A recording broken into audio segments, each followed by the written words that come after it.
Hello, I'm Steph from iDriver Classic, and today we're jumping back to the 1960s once again, and we're having a look at something you may not have seen in quite some time. We are looking at the Austin Cambridge A60. Now these are such a beautiful car, and in fact you might look at it and think it might be a bit of a man's car, but one of the most famous owners of these was actually June Brown, who played Dot Cotton on EastEnders, and she loved hers so much that she only gave up driving it when it got stolen. Anyway, enough of the fun facts, let's launch back into this video. So in today's video, if you have never watched one of these before, we're going to look around the outside, under the bonnet, inside the boot so you can see how much room there is. We look at the engine, we start her up, you get to hear her roar, and best of all, we also go out for a test drive. And we cram a bit of history in about the A60 at the same time. So come on, buckle up, we're going to discover the Austin Cambridge A60. BMC made a lot of facelifts and revisions at the end of the 1950s, and the A55 Mk2 was no exception. The car was replaced with the new A60, as we're testing here today, and was judged to offer a far better driving experience than the outgoing model. Now, whilst the same basic body shell and mechanical layout is carried over from that Mark II, the new car had a longer wheelbase. It was an increase of 1.1 inches, which they achieved, it was really clever actually, by moving the rear axle back on its springs. It also has wider tracks, better road holding, and anti-roll bars to front and rear. And of course, that bigger engine. Now, the outgoing model had a 1489cc engine, but this A60 had a 1622cc engine, which gave 61 brake horsepower and a 0 to 60 of 21.4 seconds. So it's not bad.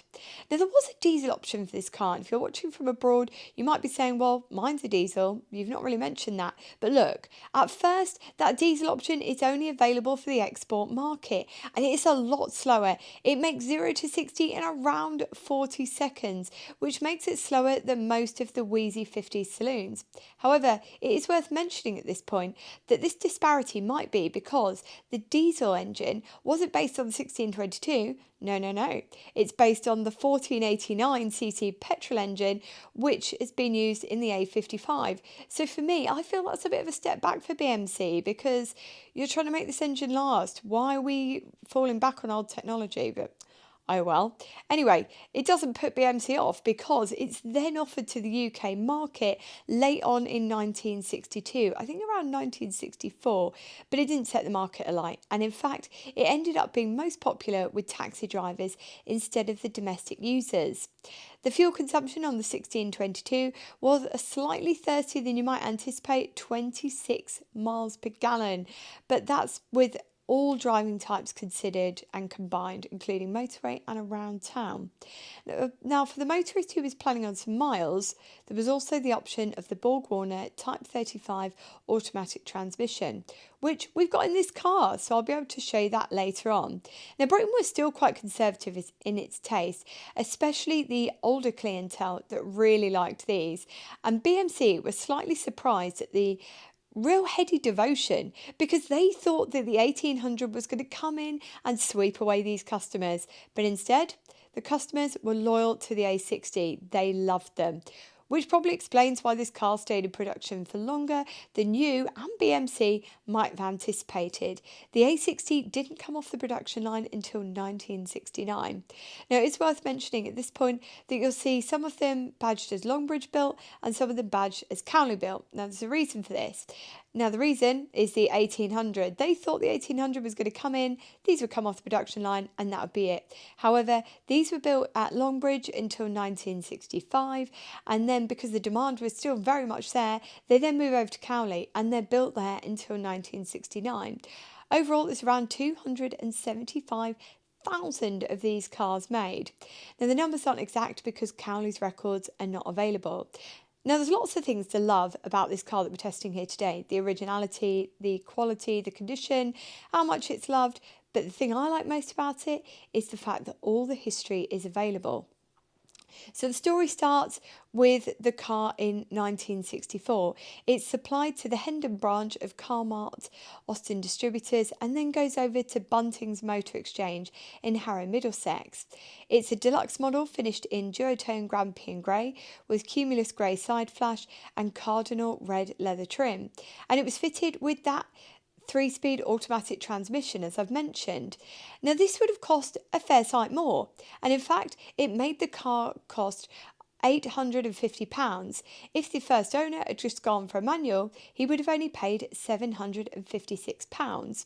The car was purchased by Mr. Hundley, and he was from Ruislip, and he purchased it in August 1964. And it was his regular transport until the 1970s. And it's then taken on by his older sister Edna, who lives at the same address, so they must have been close.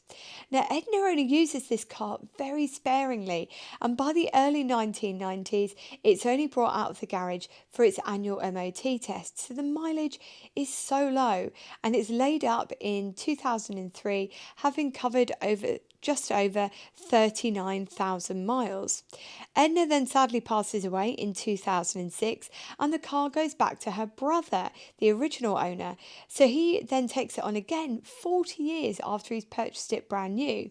However, he doesn't do anything with it, and it sits in the garage until he passes away, when it goes to auction in Tring in Hertfordshire in 2010, and that's where Dan, the current owner, purchases it. And Dan, all credit to you because you have taken fabulous care of it. Today, many of these remain on the road throughout the world, and with the decent owners club who actively look after their members, the numbers remain quite buoyant, and they can still be seen at car shows up and down the country every summer, with many of them seemingly living on the south coast, where there appears to be a huge following of the A60 and its badge-engineered siblings.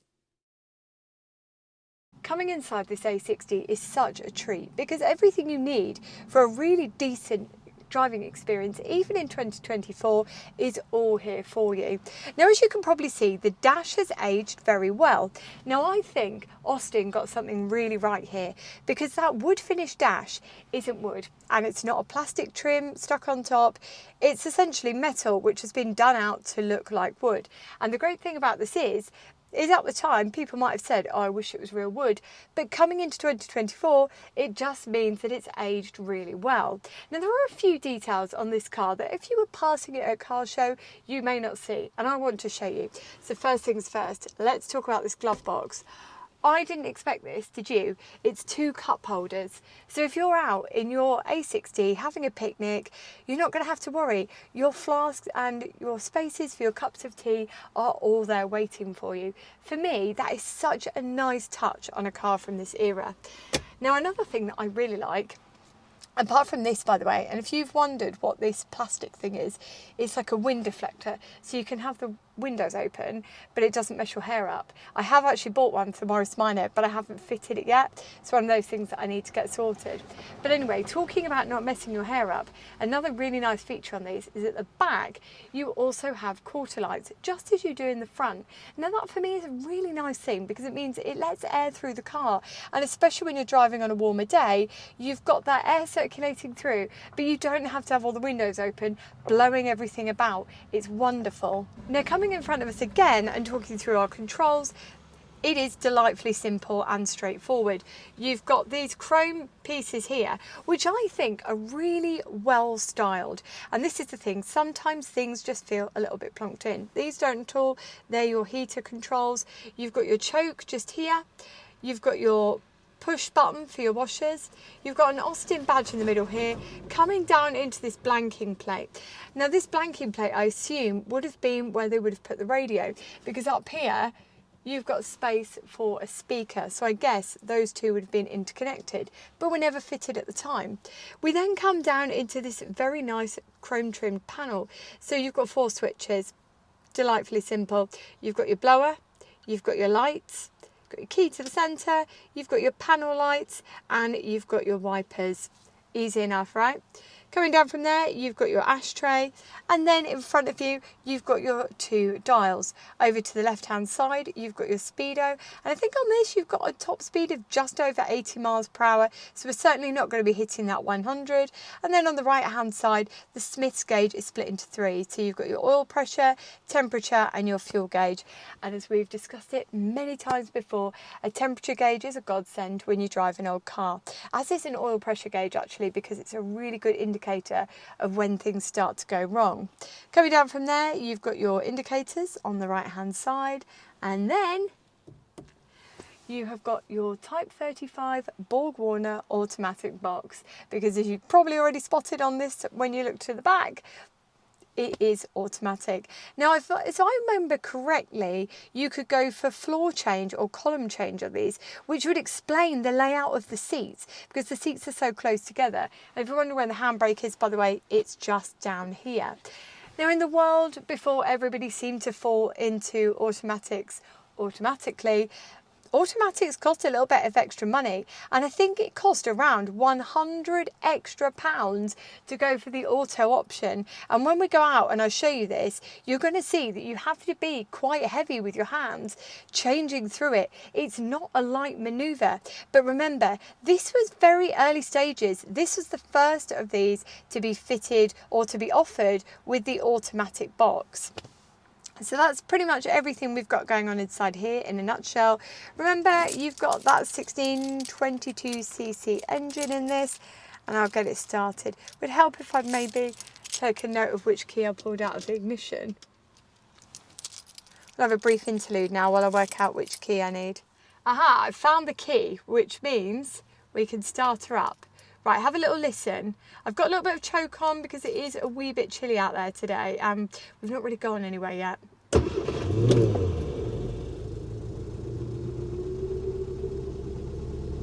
That B-Series engine sounds so nice.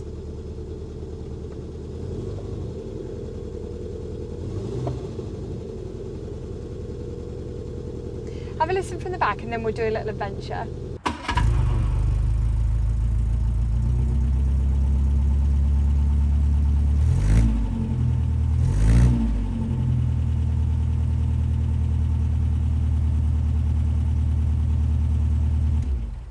Okay, so usually we start with, right, let's go on an adventure, and we crack through the gearbox. But I'm going to show you how difficult it is with these Type 35s. Maybe I'm just a weakling, and I am a bit, but it is a right old faff. It does get easier as you go on, but maybe that's because you learn the technique. But if you are a little bit delicate, a Type 35 is not for you. I wonder what June Brown had.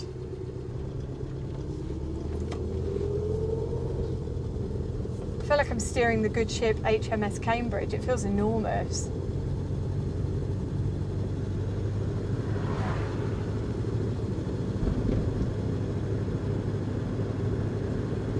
It's a 3-speed, by the way. I don't know if I mentioned that when we were looking round.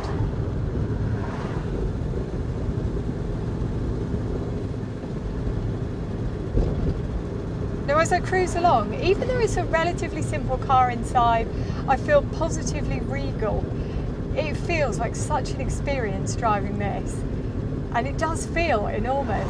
I looked at the Morris variant of one of these years ago to take on the Morris Oxford, and at the time I remember it feeling quite big, and now that I'm back in this, I'm like, yeah, no, I was right, it does feel a big bird.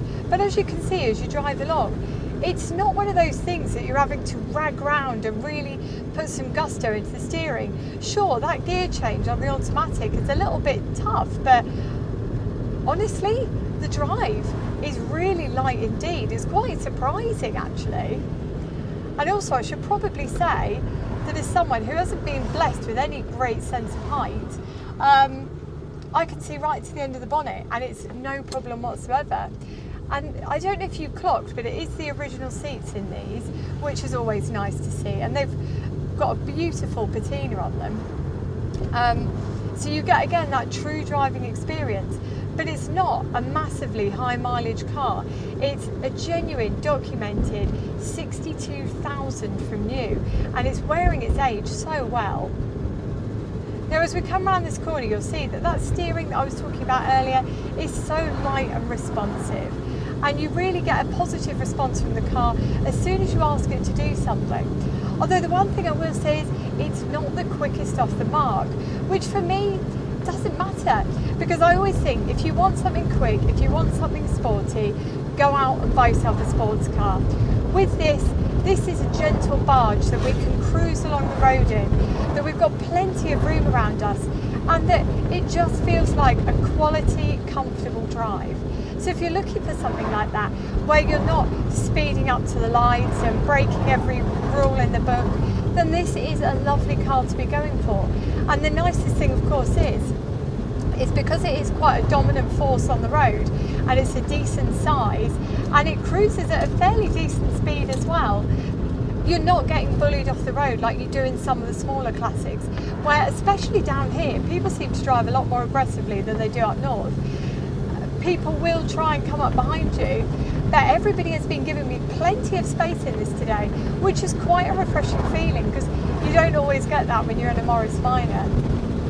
Now the nice thing about this is once you pick up a bit of speed, it's easy to keep that speed.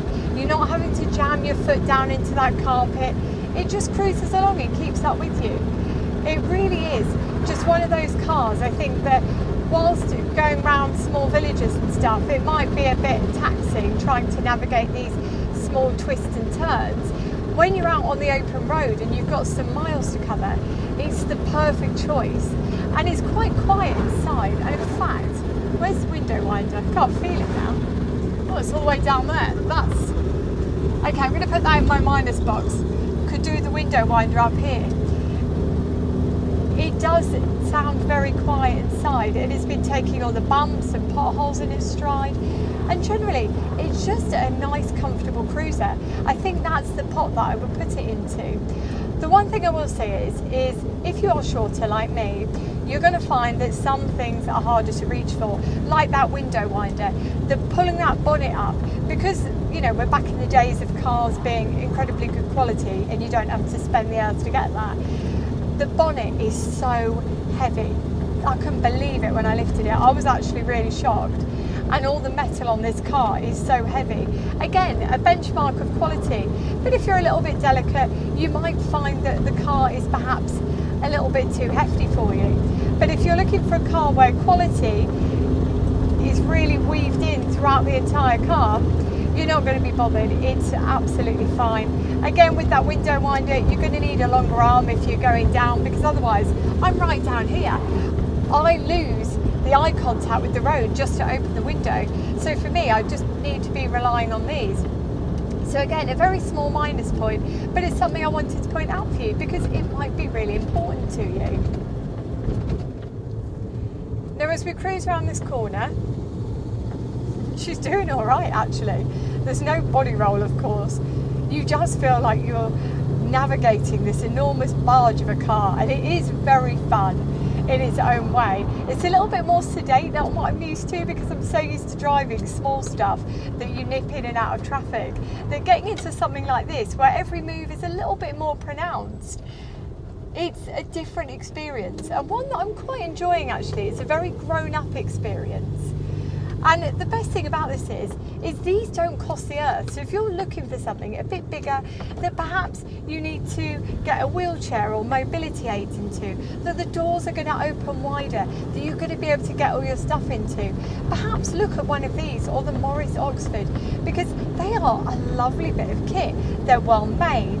There's so much room inside, and I don't know if you saw under the bonnet when we were having a look, there's plenty of room to be doing all the repairs, because I was talking about in a recent video, there's nothing more annoying than looking under a bonnet and realising that you can't even get elbows deep in there, then you're just a little bit stuck. Now the things that I would take away from this is I don't think I'm the right sort of person for this car, and I take that as a negative, but it's not really a negative on the car, it's more of a negative for me. Everything is very heavy, everything is very far spaced away, like these window winders and stuff, which means for me it wouldn't be something that I'd be able to use being as short as I am. So if you are testing one of these, it might be something worth bearing in mind.